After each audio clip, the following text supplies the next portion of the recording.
Olá, meus caros, muito bom dia, muito boa tarde, muito boa noite.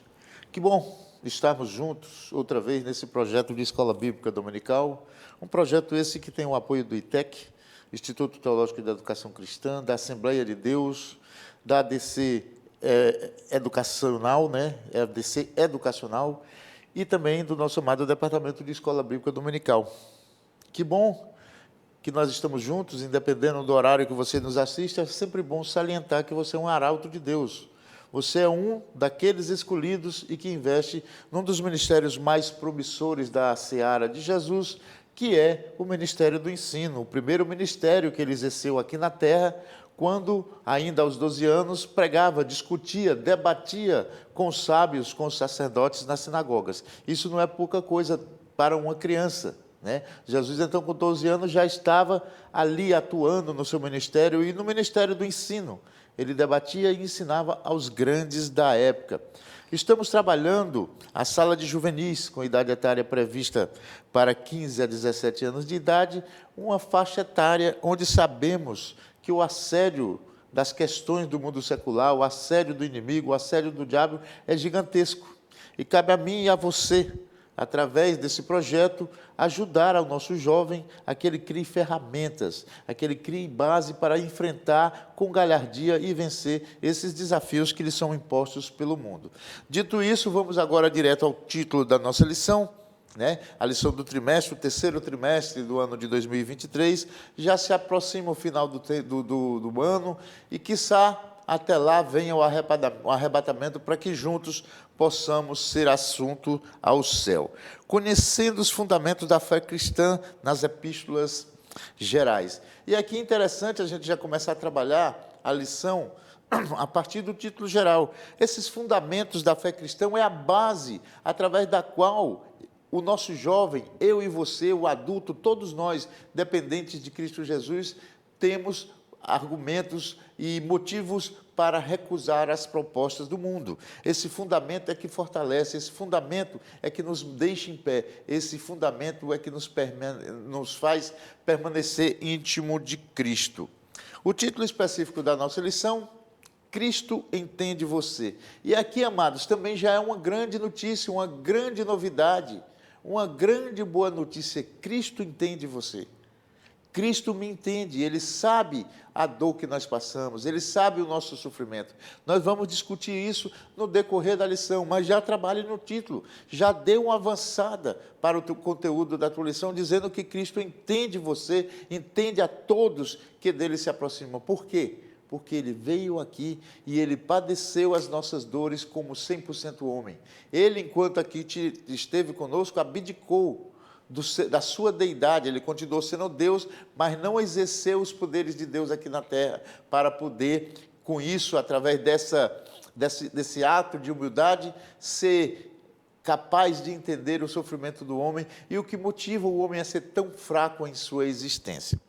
Seguindo em frente, vamos direto para a leitura bíblica em casa, é uma leitura que eu acho fundamental e sempre gosto de alertá-los, que essa leitura bíblica em casa é uma panorâmica muito generosa de tudo que nós iremos discutir na lição de hoje. Então, você fazendo essa leitura, distribuindo a tarefa com os teus jovens, você certamente despertará nele o gosto da leitura, e esse gosto da leitura pela Bíblia, além de ajudá-los na capacidade de interpretar o que está escrito na Sagrada Escritura. Então, vamos ver o que selecionou o nosso autor para a lição de hoje. Segunda-feira, ele sugere Atos, capítulo 2, versículo 22. Ele subtrai a ideia central desse texto, dizendo: a Bíblia chama Jesus de homem. E, de fato, Jesus era homem. Jesus padeceu todas as nossas dores. Jesus sofreu, tinha fome, tinha sede, e se entristecia, Então, ele veio como homem, e como homem ele viveu até os 33 anos de idade. Terça-feira, encontra-se em Hebreus, capítulo 4, versículo 15, a ideia do nosso autor: Jesus se compadece de nossas fraquezas. O que é se compadecer? Se compadecer é ter compaixão. E o que é compaixão? É ter a capacidade de sentir o sofrimento alheio, de entender a dor do outro, de entender a dor do próximo. Então, quando Cristo se compadece de nós, ele está sentindo o meu e o teu sofrimento. Por isso que Cristo entendeu e veio aqui na terra, para compreender as nossas fraquezas. Então, quando ele vem aqui, ele se compadece, ele sente a nossa dor, ele tenta nos ajudar, ele nos compreende e sente com toda a profundidade aquilo que nós sentimos. Mateus capítulo 17, versículo 24 ao 27, é o tema sugerido para quarta-feira. Jesus cumpria seus deveres na sociedade. Essa passagem aqui é uma passagem que se refere quando ele foi cobrado, inquirido, sobre as questões de impostos. E ele fala muito claramente, lá ele faz um milagre de um peixe vem com uma moeda que valia muito na época, uma moeda de ouro, para pagar os impostos. Então, ele também cumpria com seus deveres sociais, né? Os impostos da época, quando Jesus foi cobrado, insinuado a pagar, ele fez com que um peixe viesse com a moeda e pagasse, inclusive, os impostos de Pedro.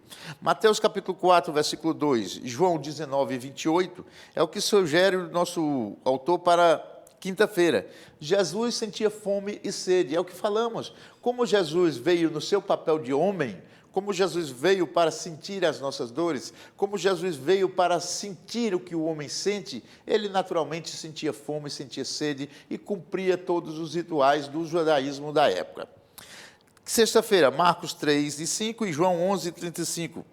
Jesus ficou triste e também chorou. Por que ele fica triste? Porque ele entende a nossa fraqueza. Por que ele chora? Porque ele tem compaixão de nós. E cabe a você e cabe a mim fazer alguma coisa em nossas vidas para que Jesus não se entristeça por nós, por mim no caso. O que é que eu posso fazer? Obedecê-lo, simplesmente isso. Obedecer o que consta na Sagrada Escritura já fará com que eu não entristeça a Cristo Jesus. Porque é muito lamentável quando nós deixamos o nosso Deus, quando nós deixamos o nosso Jesus, quando nós deixamos aquele que é superior a tudo e a todos, triste por alguma falha que cometemos. Marcos 8, 31 é o que está sugerido para sábados. Jesus entende o teu sofrimento.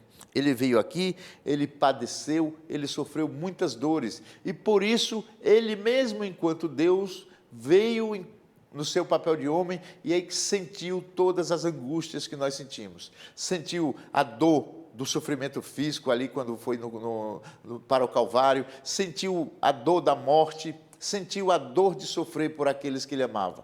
Então, é muito interessante você perceber que Cristo entende o teu e o meu sofrimento, e por isso, ele nos possibilita, através da conversão, através do nosso relacionamento com ele, uma possibilidade real de sermos resgatados e adentrarmos todos juntos ao reino, à mansão celestial e participarmos da boda do Cordeiro. Seguindo em frente, os objetivos da nossa lição, amado, é muito claro que esses objetivos devem e têm que ser cumpridos. No entanto, você não precisa compartilhar com a tua sala o que aqui está escrito, mas é um objetivo teu. E você tem que focar nisso, você tem que sair daquela sala de aula, na lição de hoje, dizendo que o teu jovem entendeu o que significa Cristo como nosso grande sumo sacerdote. Você tem que demonstrar para o teu jovem como a humanidade de Cristo nos beneficiou. E já discutimos esse tema já aqui na introdução. Mostrar que Cristo foi uma pessoa perfeita e que nós, estando nele, podemos ser perfeitos aos olhos de Deus. E aqui é interessante, né? Nós vemos muito pregador dizer que nós somos mal, que nós somos ruim, e somos, mas Cristo nos cobra perfeição. E isso não é um paradoxo. Nós podemos sim lutar e batalhar por essa perfeição que é exigida por Deus da minha e da sua pessoa. O texto bíblico nos sugere, o autor, Hebreus capítulo 4, versículo 15, que nos diz assim: porque não temos um sumo sacerdote que não possa compadecer-se das nossas fraquezas, porém, um que, como nós, em tudo foi tentado, mas sem pecado. O texto por si só já dá uma síntese bem generosa da nossa lição. Nós temos um sacerdote superior a todos, que teve compaixão de nós, ou seja, que entendeu as nossas dores, né? E ele foi tentado tal qual eu sou tentado, mas venceu todas as tentações. Não tinha pecado, era imaculado. Olha que coisa mais linda. Ele veio como sumo sacerdote, a partir dali nós podemos ter contato direto com Deus. Ele compreendeu as nossas dores, passou por tentações, mas não foi derrotado pelo inimigo. Ele venceu a morte, ele venceu o pecado e voltou ao céu assentado à mão direita de Deus Pai Todo-Poderoso. A leitura bíblica em classe, amados, é outro ponto que nós normalmente desprezamos e não trabalhamos na sala de aula. Eu destaquei aqui apenas, nesse texto que sugere o nosso autor, eu destaquei Hebreus, capítulo 4, versículo 14, que diz assim: visto que temos um grande sumo sacerdote, Jesus, o Filho de Deus, que penetrou nos céus, retenhamos firmemente a nossa confissão. Ou seja, vamos nos manter firme na nossa conversão e confessando sempre que amamos a Cristo Jesus. Destaquei também o versículo 16. Cheguemos, pois, com confiança ao trono da graça, para que possamos alcançar misericórdia e achar graça, a fim de sermos ajudados em tempo oportuno. Nós entendemos que graça é aquele favor que não merecemos e que Deus nos dá, ou seja, o favor imerecido. Não merecemos e recebemos. E misericórdia é exatamente o contrário, é aquela punição que merecemos e não recebemos. Olha que interessante você fazer essa comparação entre misericórdia e graça. Graça, mereço e não mereço e recebo. Misericórdia, mereço e não recebo. Porque pequei, pela misericórdia, Deus nos perdoa. E a graça, nós não merecemos e recebemos. Por quê? Porque a misericórdia de Deus é que nos permite alcançar a graça de Deus. Fale sobre os jovens, sobre essa comparação entre graça e misericórdia. Eu destaquei também, amados, o versículo 26 de Hebreus 7. Porque nos convinha tal sumo sacerdote, santo, inocente, imaculado, separado dos pecadores e feito mais sublimes do que o céu. Esse texto foi sugerido, inclusive, na lição passada, na leitura em casa, né? Ele foi sugerido para ser lido na quinta-feira. E olha o que é sublime. Sublime é aquilo que está mais alto, aquilo que está elevado, aquele que excede toda e qualquer expectativa. Então, Cristo era sublime, Cristo é sublime, assim como é sublime a nossa Santíssima Trindade. Está acima de tudo, está no lugar mais elevado. Então, amados, a lição de hoje vai nos levar a falar, ainda continuamos, trabalhando a Epístola de Hebreus, já explicamos na lição passada as questões das cartas gerais, qual é a diferença dessas cartas gerais para as cartas paulinas, ou epístolas gerais e epístolas paulinas, e vamos agora continuando ainda na Epístola aos Hebreus, aquela epístola que nós não sabemos para quem escreveu, foi escrita, mas sabemos que ela atingiu várias pessoas e atinge até os dias de hoje a mim e a você. Na Epístola de Hebreus, nós sabemos que mostra muito a divindade de Cristo, mas também ressalta, ela destaca muito a humanidade de Cristo. Sabemos que Cristo era 100% Deus e 100% homem. E aqui na Epístola de Hebreus, nós vemos claramente essa dualidade, essa duplicidade de personalidade, divina e humana. Seguindo em frente, o nosso comentarista diz assim, olha, Deus foi realmente um ser humano, ou seja, Jesus, sem deixar de ser Deus, foi realmente um ser humano. E ele padeceu, ele sofreu todas as angústias que um ser comum, tal qual eu e você, podemos padecer aqui na terra. Ele veio para compreender as nossas fraquezas. Por quê? Porque a partir do advento do pecado de Adão e Eva, nós nos distanciamos de Deus, nós que fomos criados para sermos eternos, recebemos como consequência do pecado a morte, tanto a morte física quanto a morte espiritual. E Deus enviou seu Filho Jesus para que ele pudesse compreender como o homem conseguiu fracassar de uma forma tão intensa e como o próprio povo judeu, que tinha sido escolhido para nos ajudar, para ser o instrumento através do qual Deus resgatava a humanidade, também fracassou. Que eu e você possamos, então, não fracassarmos e seguirmos forte, firme nesse relacionamento com Deus. Seguindo em frente, vamos para o grande título do primeiro tópico da nossa lição, o grande sumo sacerdote, humano como nós. O que é ser um sacerdote?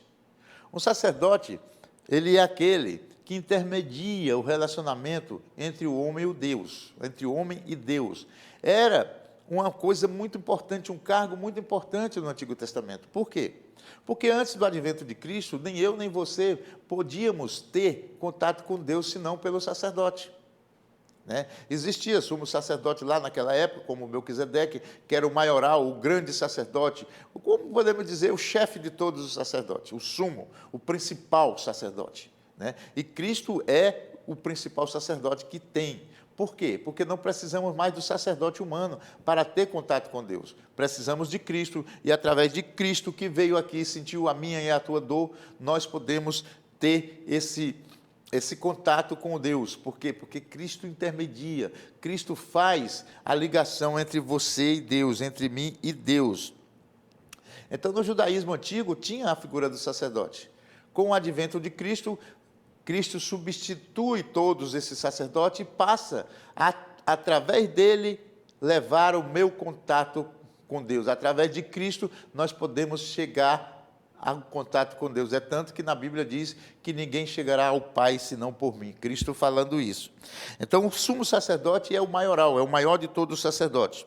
E Jesus, para você ver, ele foi o único que foi rei, profeta e sacerdote. Lembrando para você que profeta é aquele, ao contrário do sacerdote, que traz a voz de Deus, que traz a mensagem de Deus para o homem. O sacerdote liga o homem a Deus, e o profeta liga Deus ao homem. O caminho é o inverso, né? Ou seja, mão dupla. E Cristo exerceu esses dois ministérios, esses três ministérios com maestria. Foi rei, foi sacerdote e foi também profeta. Seguindo em frente, vamos ao segundo tópico, o segundo subtópico, que ele vai falar da grande compaixão. O que é compaixão?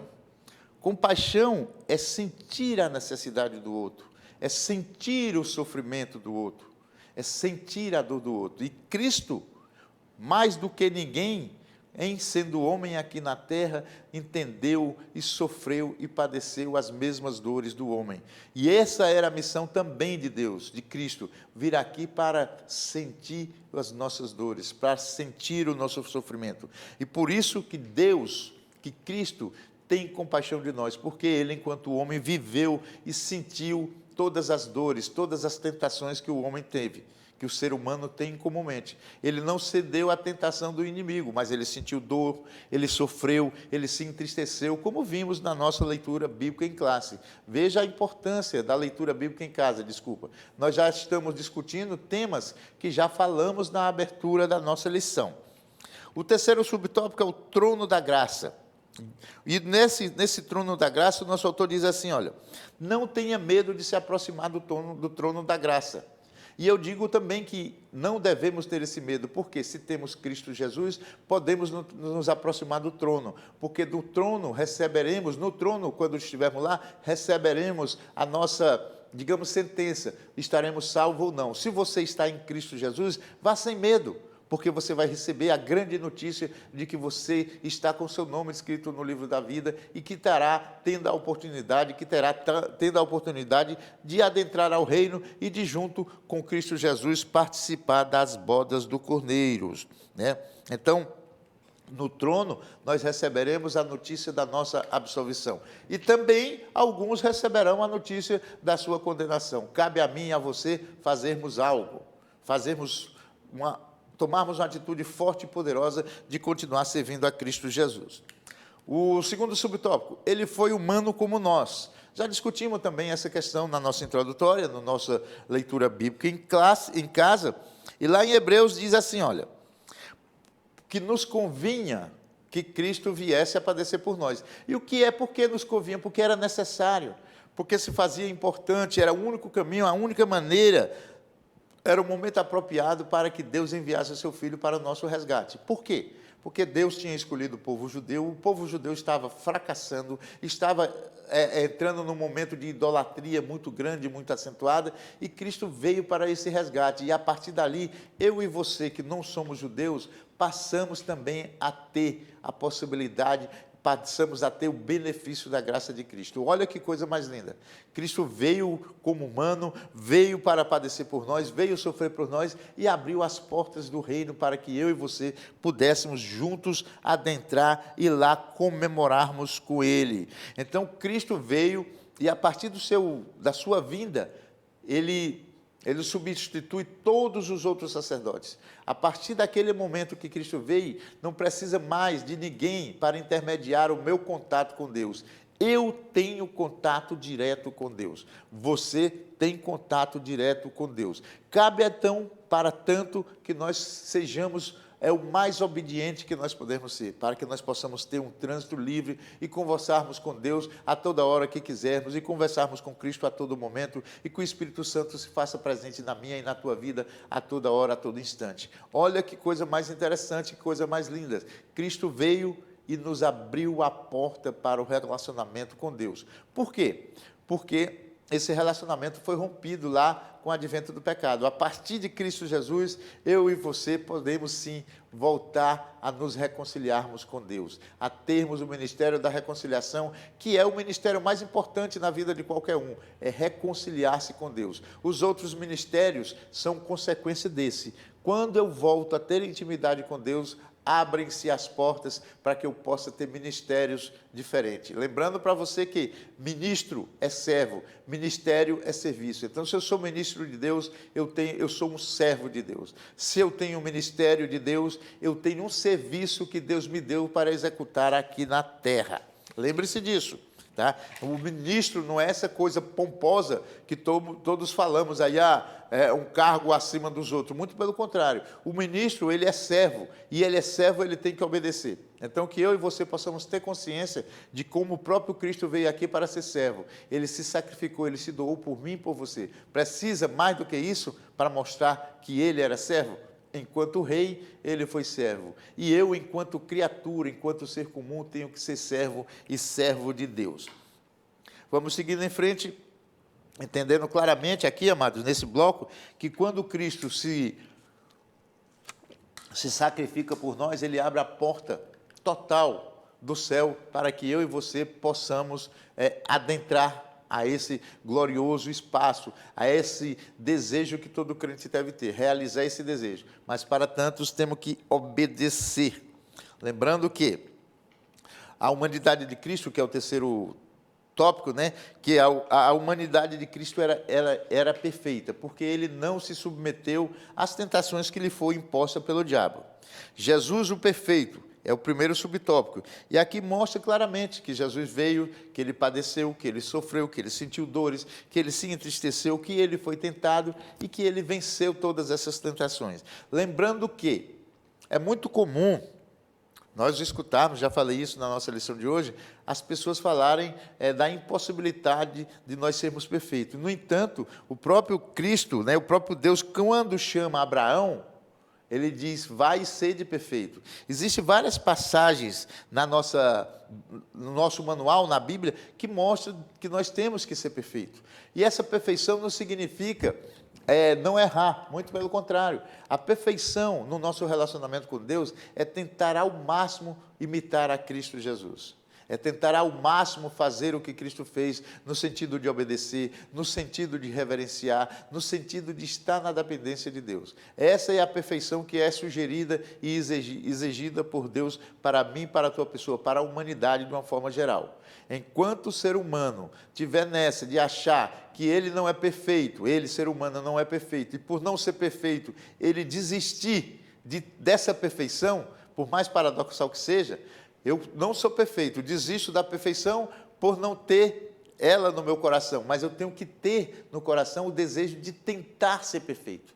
Tentar ao máximo, com toda a minha energia, com toda a minha força, com todo o meu rigor, para que eu possa, então, adentrar ao reino celestial. O próprio Paulo disse, sede imitadores de Cristo como eu sou.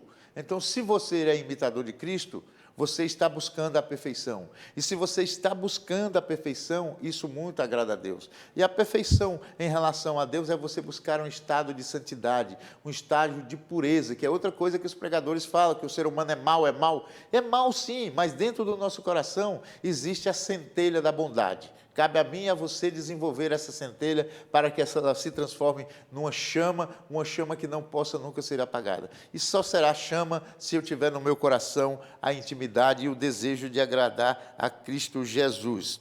Então, quando diz assim no terceiro subtópico, o impossível que se tornou possível, O que era o impossível? Era que o sangue dos animais do sacrifício no Antigo Testamento purificasse o homem. Purificasse de uma forma definitiva, né? Porque naquele momento que o sacerdote fazia o sacrifício, o sacerdote era autorizado por Deus, ele havia um estágio de purificação, mas essa purificação não era definitiva. Com Cristo Jesus, não, a purificação é definitiva. Quando eu aceito a Cristo, eu me torno totalmente sem mácula, e cabe a mim me manter sem a mácula, essa que é a questão. Nós aceitamos a Cristo, nos tornamos puros e deixamos de manter essa pureza, ou seja, lava o lençol branquinho que tira toda a mancha e deixa o lençol sob a chuva, ele vai manchar de novo. É isso que nós fazemos. Nós não cuidamos da pureza da nossa alma, né? Dessa libertação que Cristo nos deu do pecado. E aí voltamos a cair, voltamos a nos levantar, caímos e levantamos. Lembre sempre, se o cair é do homem e o levantar é de Deus, permanecer em pé é do homem e se manter permanentemente de pé é de Deus. Cabe a você escolher cair ou ficar em pé. Por quê? Porque o pecado é opção tua. O pecado é você que escolhe pecar. Seguindo em frente, vamos direto para a nossa conclusão, que eu fico apenas com a parte final que diz assim: em razão disso, tendo duas naturezas, Jesus entende você com seus dilemas e os ajudará a superar seus pecados. É isso que a lição nos mostra. Que Jesus veio, que Jesus entende, que Jesus sentiu, que Jesus padeceu e que Jesus se compadeceu, ou seja, teve compaixão por mim e por você. E isso é que faz com que ele entenda e que ele aceite a minha e a sua fraqueza. Porém, o fato de ele aceitar a nossa fraqueza não significa que ele vai aceitar que nós nos mantenhamos longe dele e pecando.